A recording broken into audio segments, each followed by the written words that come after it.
Egunon, hemen Korseako kideekin gaude, gaur Europako Legebiltzarrean Estrasburgon ekitaldi bat izan dugu eta eurek aurkeztu izan dute Korsegan daukaten egoera.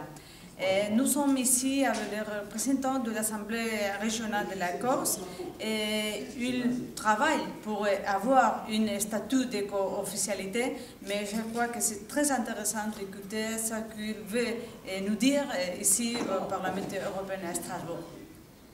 Quel est votre objectif avec votre travail? L'objectif, je pense que c'était de sensibiliser et de porter l'information, je dirais, au plus haut au niveau de l'Europe, de savoir ce qui s'est passé au mois de mai en Corse, à savoir que 36 députés sur 51 ont voté pour adopter un statut de co-officialité pour la langue corse et il n'y a eu aucune opposition à ce projet, puisqu'il n'y a eu aucun vote opposé. C'est clair quelle est la volonté du peuple corse et j'espère qu'il trouve aussi un bon résultat. Et quelle est votre opinion pour l'avenir? Nous avons posé la question donc, à l'État français par ce vote du 17 mai dernier. Nous posons aujourd'hui le problème de manière officielle à l'Europe, parce que la Corse est une langue d'Europe, comme le basque, comme le catalan, comme toutes les nations sans État. Et bien entendu, nous continuerons, quoi qu'il arrive, à essayer d'influer sur la Constitution française pour qu'elle change et pour qu'elle reconnaisse enfin les droits linguistiques et politiques de notre peuple. François, tu as organisé cette rencontre ici au Parlement européen. Quel est votre sentiment pour écouter ici la situation de la Corse?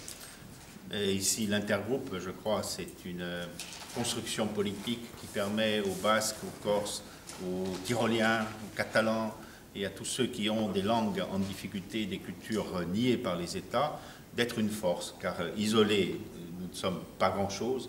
Tous ensemble, la somme de toutes nos situations fait une force au sein du Parlement européen. Et l'intergroupe, c'est la manifestation de cette force. Et je crois que c'est une pression que nous pouvons mettre sur les États qui, comme l'État français, sont les plus opposés à cette évolution européenne, car ils sont encore enfermés dans les logiques du siècle dernier.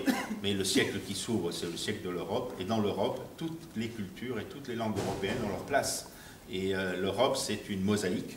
Et chaque élément de la mosaïque, qu'il soit grand, comme l'Allemagne, ou qu'il soit tout petit, comme la Corse, où chaque élément de la mosaïque doit être là pour que l'Europe soit elle-même et pour qu'elle rentre dans l'avenir en respectant ses racines, en respectant sa diversité et en respectant l'identité profonde de tous les Européens.